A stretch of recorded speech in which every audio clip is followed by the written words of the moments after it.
خداوند قلم را خلق میکنه، به قلم میگه نوشته کن، ما تو یا الله چی نوشته کنم؟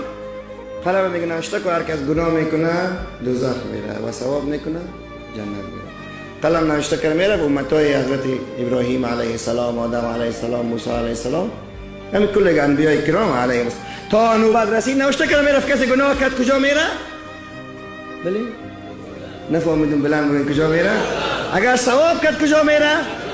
جنت. نوبت رسید به شاهزاده های دوران، به خدازده ها، اما خوشتالی ها، اما پشتیدار ها، اما پشتیباندار ها، امت محمد مصطفی علیه السلام.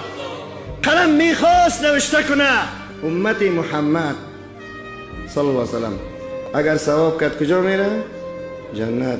اگر گناه کرد دوزخ. صدای غیبی از آسمان پیچید بالای قلم، تأدب یا قلم، با ادب باش، این امت محمد مصطفی هست. قلم شق شد، آرم قلم شق است، قلم نه، بعض قلم هایی که رنگ میخوره شق است. حکمتش از اینجاست. شق شد چندین هزار سال زیر هیبت الهی قلم شق بود. گفت خیلی چی نوشته کنم پروردگار؟ گفت نوشته که امت گناهگار پروردگار مهربان. خداوند ما را از مهربانیش خوش نصیب بگرد.